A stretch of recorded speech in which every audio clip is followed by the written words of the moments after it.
Well, good Tuesday morning. The time is 10:30 Eastern, and we are live here. My name is Craig Moeller. I am a meteorologist with 13 News Now. That's a Tegna station located in Norfolk, Virginia. I've been tracking hurricanes and working here right on the coast, the East Coast, since 1997. So a long time tracking these things. We're going to update you on Milton, and this is a serious storm. At one point yesterday, it was a Category 5 hurricane. It's actually down a little bit from earlier this morning. It's weakened. It's a Cat 4, but that means nothing in terms of how folks in Florida need to prepare, because this little kind of wavering in intensity, and it may jump right back up to a 5, whether it's a 4 or a 5 right now, doesn't really matter when it comes into Florida, and that is our great concern as it makes its landfall late Wednesday evening into early Thursday along the central part of the Gulf Coast of Florida. It is going to be a major hurricane, most likely a Category 4 or Category 3 coming in and then cutting across central Florida. So Milton is out there right now, our big concern. Leslie, which was a hurricane, now a tropical storm. And we had Kirk. Kirk is now just a remnant low. So the big concern right now is Milton. Let's take a look at the history with the winds with Milton. And you could see Monday, yesterday, we had those winds whipping, and it was a Category 5 hurricane. The pressure was the lowest. You know, at one point yesterday, it had gotten so strong, it was the 5th most powerful hurricane since, it was the most powerful hurricane since 2005 with Rita. So again, as a Category 5 hurricane in the Gulf of Mexico, that thing ramped up yesterday morning from winds around 100 miles per hour to winds up around 160, 165. They have since come down a bit this morning, and this is what I want to talk to you about. So here is the 8 a.m. advisory, and very intentionally, we're doing this live update starting at 10:30. We will, during the course of this live update, get the 11 a.m. advisory coming in. So I'm going to go ahead and walk over to the wall here, and we're going to talk about this track and what's been going on. Again, you can see this thing initially formed down here in the Bay of Campeche, and it kind of drifted north for a little bit. We were watching. The models had a pretty good handle on this thing, knowing that something was going to develop.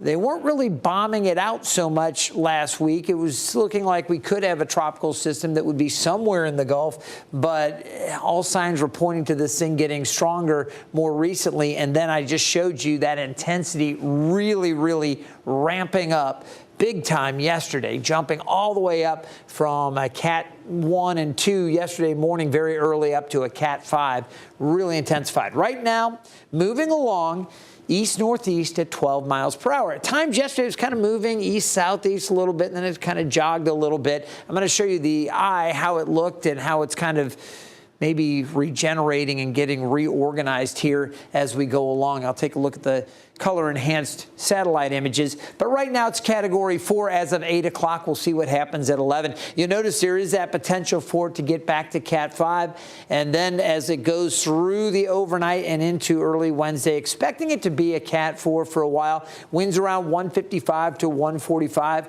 Again, those winds a little bit lower right now at 145. The gusts still to 190 miles per hour. You think about that.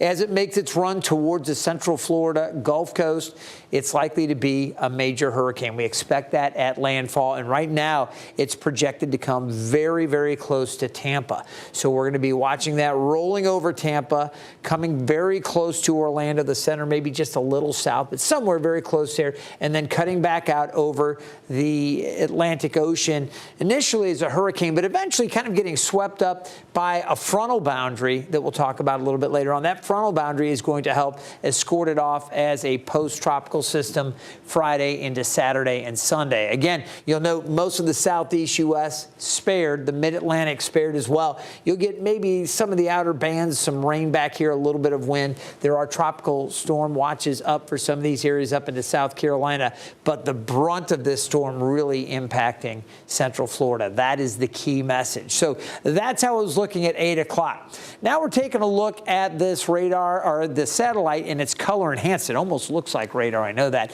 But I just wanted to do this to really highlight some of the colors and some of the structures. We take a look at this. Going back 18 hours, look at what this eye looked like, very clearly defined. Then the eye got smaller, kind of collapsed, and it's getting better organized now. Look at the brightening right around the center. I imagine we will see an eye kind of redeveloping and reforming as we go through the day today. It's certainly getting a little bit brighter. You'll also notice how concentric it is. I mean, very, very well-structured storm as it was moving along. Now it's not quite as well-structured, a little more intensity with some of the cloud cover down on the southeast side of it and a little less to the north, whereas yesterday, again, it was really, really well balanced. Look at how the north and the northwest side of it's opened up a little bit. So we'll see what comes down at 11 here, but most likely it's looking like it's actually a little less well-structured than it was, say, 18 hours or so ago when it had that very clear eye.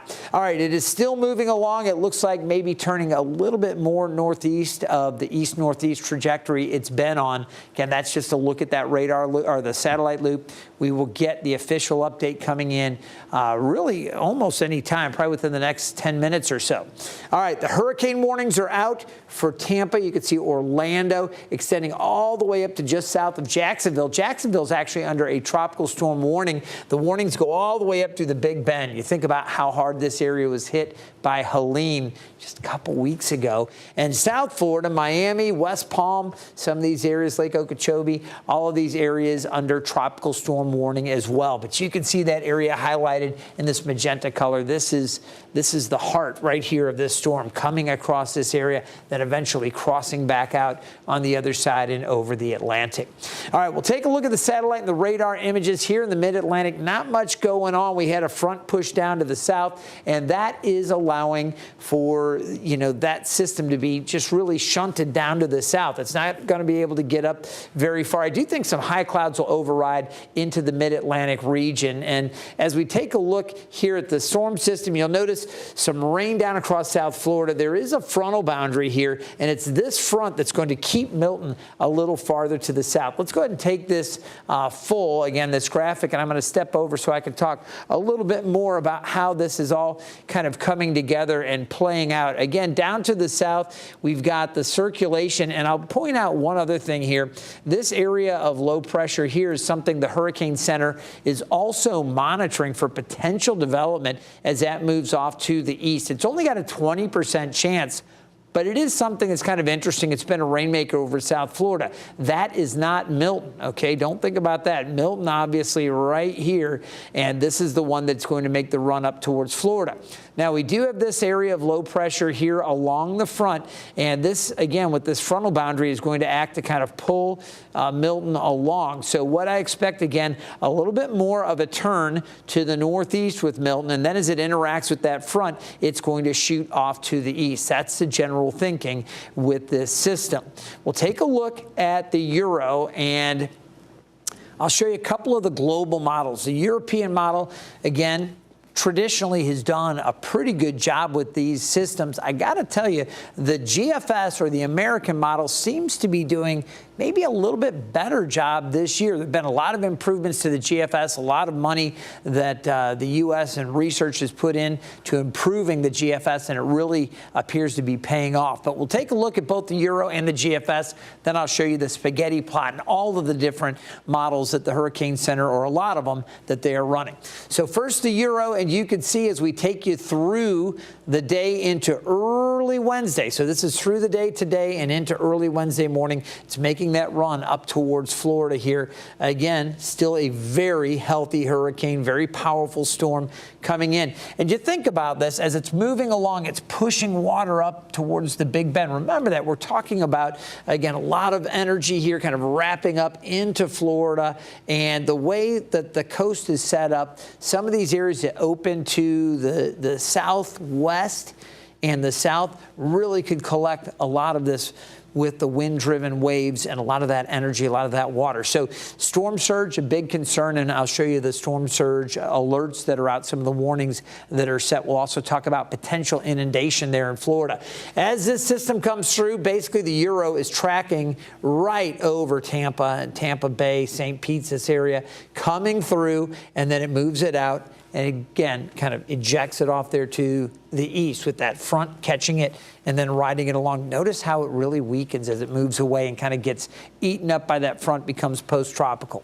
All right, that's the European model. Now we'll take a look at the GFS. And again, this is the one that's really done a great job of handling these systems throughout this year. We've been discussing it here with our weather team at 13 News Now, just how good the GFS has been with a lot of these systems. You notice still keeping this storm very, very powerful. Here's Tampa right here, and again, pacing it right over. So both the Euro and the GFS, the American model, both putting it right over Tampa here. This is early Thursday, right around 1:40 in the morning. So that landfall coming in late Wednesday night into Thursday, and you think about that overnight time. It's so scary when you have to deal with not only the storm surge and the damaging winds, the howling winds that are relentless, but you're also going to have this same time period where there could be tornadoes, and there'll be a good probability, a high chance of tornadoes wrapping around with some of these bands all across Florida here. So this is going to be a very stressful and trying time for residents there along Florida. And as we get into early Thursday, again, you'll see it coming back out. Again, the GFS carrying it off to the east and eventually weakening it. A little bit of the moisture working up towards the Carolina coast, but staying down to the south. Now, here's a spaghetti plot. And you can see as we go through the overnight and run it on out into next week, it just keeps on trucking. But all of the packing here is what I really wanted to focus on. Looks like some of the models are maybe a little south of Tampa.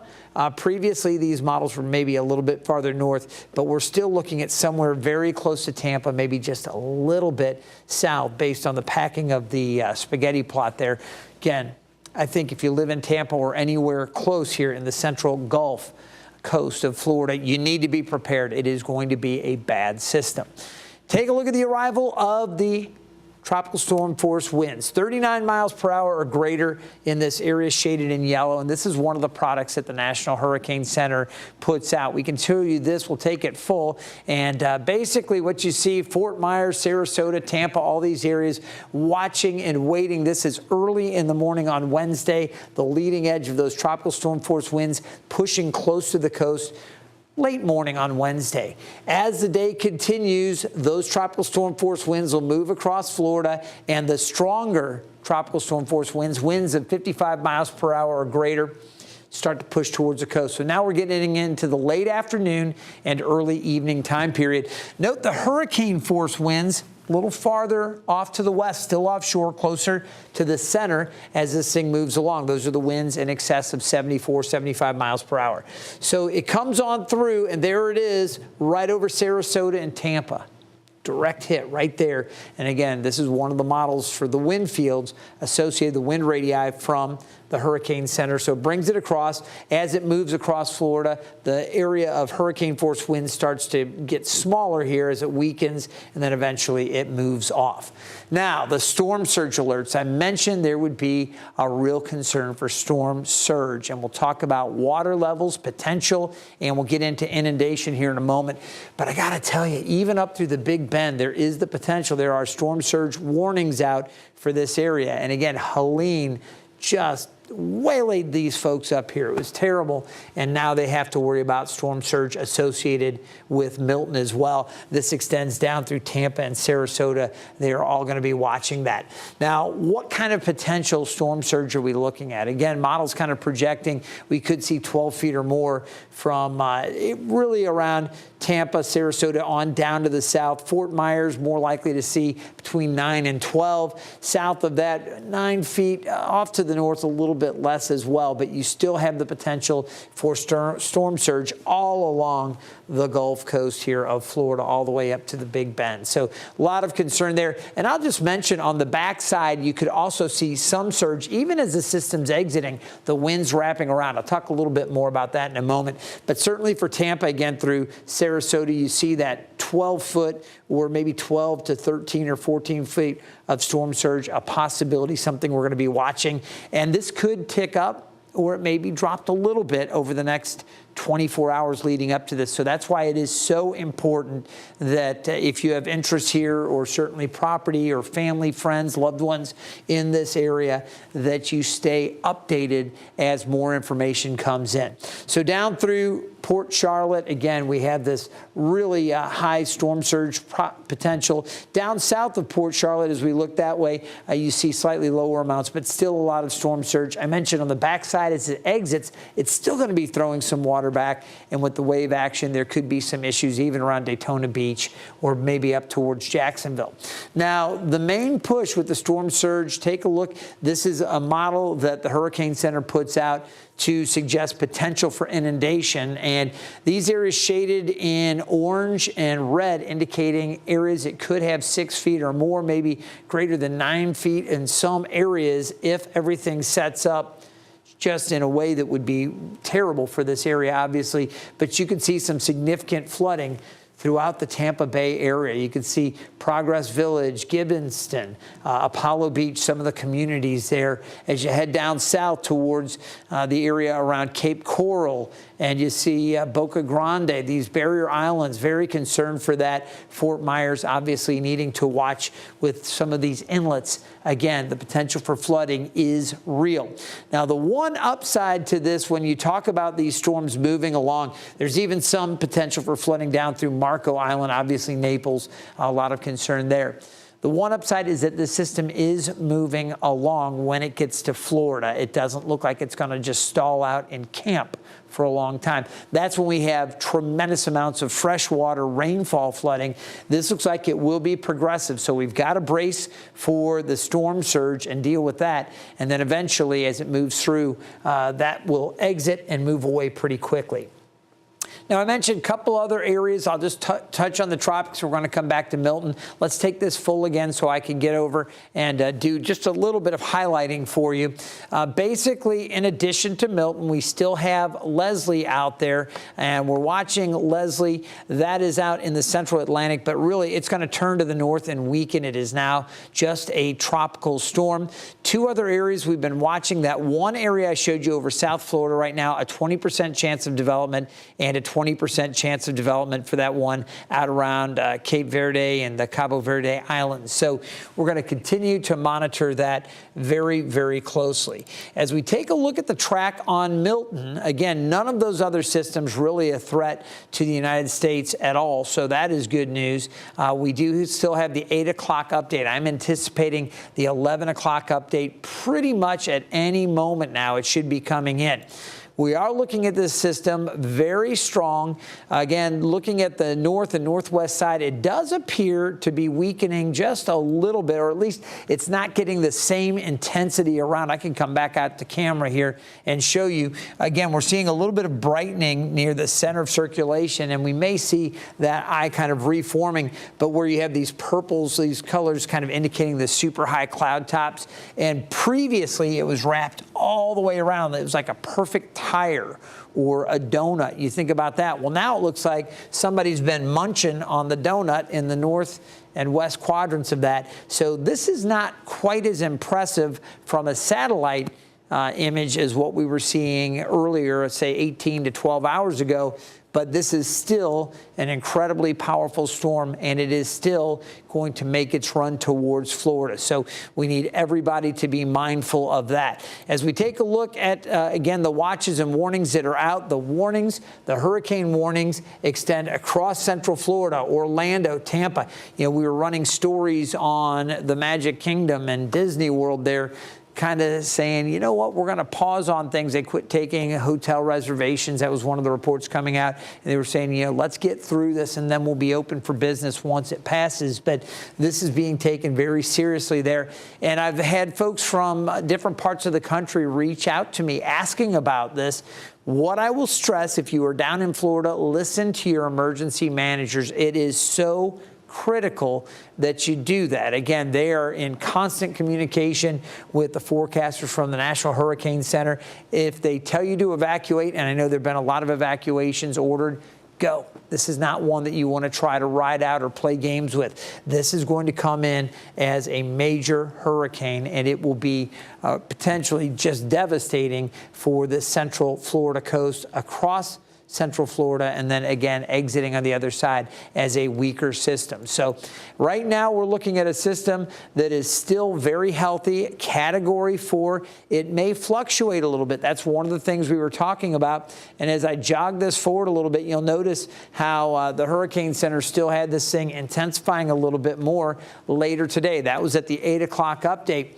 You'll notice as it makes its run up towards Florida, it's been projected to weaken a little bit. And as it does so, gets a little closer, it should encounter a little bit of wind shear, and that would help to maybe weaken it a little bit just before landfall. Now, whether it's a Cat 4 coming in or a Cat 3, it's going to be bad no matter what.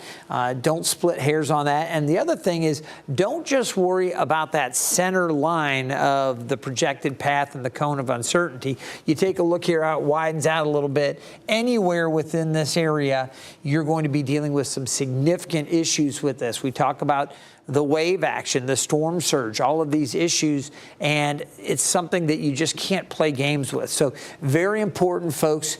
Consider this and take action now to protect life and property, all of that. We want you to take this one seriously. So that's a look as it comes in. Once it moves over land, it starts to weaken. But keep in mind, the center may be here. There's a large area of rain, and there are going to be bands and a lot of energy coming in. So the tornadic threat is here. I know the Storm Prediction Center already has that area under a level 2 risk, widespread, and they may bump it up to a level 3 threat eventually as we get a little closer. But a couple days out, they're saying be prepared. Tornadoes are going to be likely. I do want to show you another graphic. So if we can take this full again, I'm going to switch back over, and I want to find real quick for you the wave heights, because this is something else that, you know, you may or may not think too much about with these storms coming through.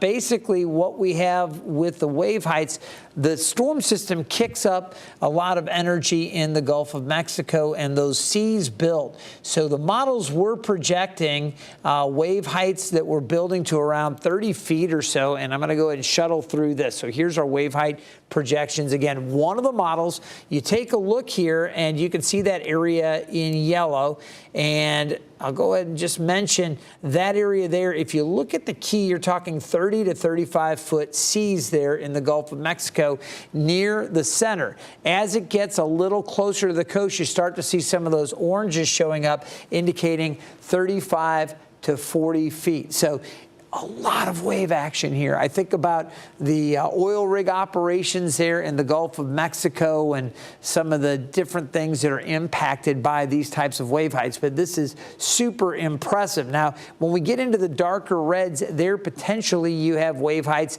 in excess of 40 feet, and you see a little bit more, maybe a little more intensity building up, certainly 35 feet, maybe some slightly higher waves coming in. Then you have the storm surge. Now, I will say the wave heights are projected to come down a little bit as it comes ashore there. You see that. But at the same time, you've got not only the storm surge, but you've got the wave action on top of it. And that's why there is such potential, again, for that inundation that we've been tracking. So, again, this is the big concern with all of this as we take a look at this system coming in. Still no 11 o'clock update. You can see, again, the projected path. There is some potential for strengthening. Based on the satellite images, I would be not completely shocked, but I would be surprised if it ticks back up with this update. If we get more eye development and if we get more of the wrapping around on the northwest side, it would indicate more likely strengthening. But right now, we're still looking at this incredibly powerful Category 4 hurricane. So this is what we're looking at with that. I'll go ahead and go back to the satellite images and show you again, we do have this buffer for the southeast U.S. and this is so crucial because with this system, again, moving along, you think about areas like Georgia and into parts of South and North Carolina that have been still cleaning up from Helene. They've been hit very hard. This buffer down here, this front, is acting kind of like an offensive line in football. And it's working to keep this Milton down here and all of this energy that's going to come up here. Think of this like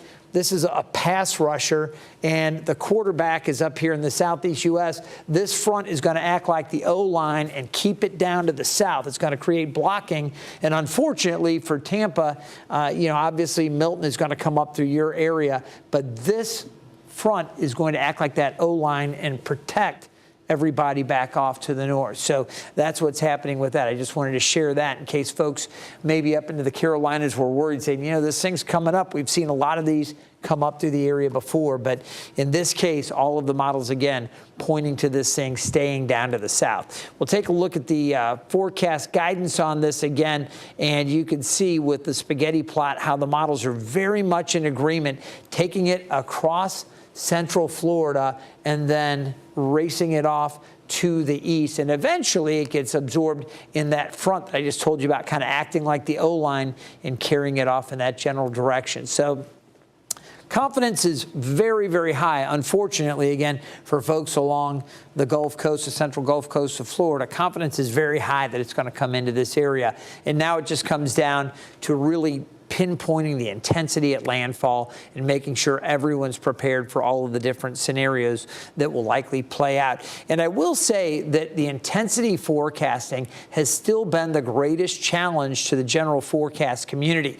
We've gotten models that have gotten very good about pinning down the direction. Sometimes they still will jog a little bit one way or another, but it's getting more and more, accurate the models are and giving us greater lead time typically on where these systems make landfall. The question is, do these storms weaken? Do they ramp up a little bit more? And that is always the big challenge. So here we are just minutes before 11 o'clock, and we have our 11 o'clock advisory. It is in. So here's the deal. It is still a Category 4 storm. All right. The winds have picked up just a little bit. Previously, it was at 145 with the maximum gusts around 190. It's now at 150 miles per hour, the maximum sustained winds, and the gusts are to 185. So it hasn't changed a lot, but it has maybe picked up just a little more maximum sustained wind speed. And I'm looking at the pressure right now. It's at 929 millibars. At the previous update, it was at 929. The one at 5 a.m., we were at 924. So it came up a little bit between 5 and 8. And at the 11 o'clock, the Hurricane Center still has that estimated or measured central pressure at 929 millibars. So this is just in. We're taking a look at this together live in this coverage. Hopefully you appreciate this. We've got more coverage for you on 13 News Now, and with our Plus app, all of our digital, our YouTube channels, we've got all kinds of great resources and a staff here that has been covering hurricanes for decades. I've been doing it, again, for a long time, and Evan Stewart, Tim Pandages, we've all been doing this for quite a while. We've got a great staff, Taylor and Hunter, along to help you out as well. All right, currently with the 11 o'clock update, 520 miles southwest of Tampa, Florida. I'm going to give you the official track here. We're going to jog it through. I'm not going to play it through. I'm going to jog it through slowly so we can see what the Hurricane Center is doing with this. And you'll notice keeping it a Category 4 through the afternoon. Okay, previously they had it upticking to a 5. I mentioned kind of the northwest side of that donut. Looked like somebody maybe took a little bite out of it. It's not looking quite as healthy, so maybe the Hurricane Center saying, it's still a very, very dangerous storm, still a major hurricane, but the likelihood of it getting back up may be down just a little bit. Still, don't split hairs over that. Continue to prepare. This is a bad hurricane coming into the central Gulf coast here of Florida. All right, at 8 a.m. Wednesday, winds expected to be around 145 miles per hour. As we run it through 8 p.m., you see it right there. This is little encouraging, and I cannot stress this enough. All right, this is not, hey, drop your guards, not a problem. We're talking a major hurricane coming in to Tampa Bay, all right, and right around Tampa and St. Pete. So here's a little bit of good news. At 8 p.m., with that little bit of wind shear kind of cutting in, maybe helping disrupt it a bit more, it'd be wonderful. I would love it if this thing continued to weaken and got weaker as it got closer. Plan on a major hurricane at this point. You see Wednesday, 8 o'clock, winds of 125 miles per hour before making that landfall late Wednesday evening and just probably past midnight when the eye comes ashore. So there you go. Right now, Hurricane Center believes it makes landfall as a Category 3 hurricane. Once it moves over land, you see it dropping off Category 2 by 8 a.m. Still 100 mile per hour maximum sustained winds as it moves across central Florida, and then as it moves off to the east, again, it gets back out over the water, it exits, becomes a Category 1 hurricane by 8 o'clock Thursday evening, winds at 75, and eventually, as it continues to slide off, it becomes a post-tropical system, and it accelerates off to the east once it gets caught up with that front. So this is it, guys. This is the 11 o'clock update. You're seeing it as quickly as it was released. You know, lots of folks will be putting things out on social media now, talking about, oh, this just came out and whatever.